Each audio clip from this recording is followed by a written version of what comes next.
अस्सलामु अलैकुम नाजिरीन। हमारे असलाफ ने इल्म हासिल करने के लिए बड़ी कुर्बानियाँ दी, बड़ी मेहनतें की, बड़ी लगन के साथ अपने काम में मगन रहे, बस लगे रहते थे। मदरसा को अपना वतन समझते थे और किताबों के कागज़ को अपना कफन समझते थे। ज़िंदगियाँ लगा देते थे पढ़ने पढ़ाने में। इसीलिए सुफियान सौरी रहमतुल्लाह अलैह फरमाया करते थे, अगर नेक नियत हो तो तालिब इल्म से अफजल और कोई नहीं होता। इतनी बरकत वाली ये शख्सियत होती है कि अल्लाह रब्बुल इज़्ज़त के फरिश्ते भी हुसूल के लिए उनके पाँव के नीचे अपने पर बिछा देते हैं।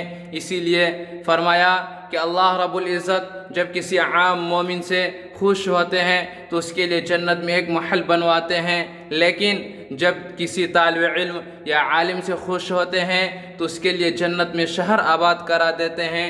जिससे दुनिया में नवाब होते हैं, उनका अपना एक इलाका होता है, तो अल्लाह आलिम से खुश होंगे तो जन्नत के अंदर उसके लिए शहर आबाद कर देंगे, इसकी अपनी एस्टेट होगी। इसलिए फरमाया मन कान फ़ी तलबिल इल्मी कानल जन्नत फ़ी तलबिही, कि जो इंसान इल्म की तलब में लगे रहे जन्नत उसकी तलब में लगे रहेगी। ये अल्लाह रब्बुल इज़्ज़त का बड़ा एहसान है कि वो अपने बंदों को दीन के इल्म के हुसूल के लिए कबूल फरमा लें।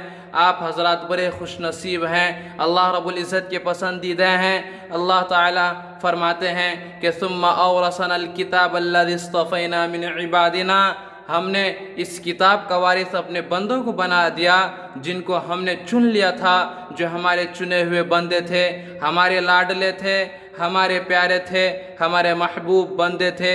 जो किताब का वारिस होता है वह अल्लाह का प्यारा होता है। कितनी रहमत है अल्लाह रब्बुल इज़्ज़त की कि उसने इस किताब के इल्म के लिए हमारी ज़िंदगियों को कबूल कर लिया।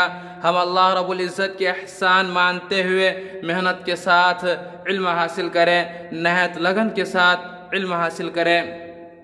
आज के लिए इतना ही, फिर मिलते हैं किसी नई वीडियो के साथ। तब तक ना बहुत सारा ख्याल रखें। खुदा हाफिज़।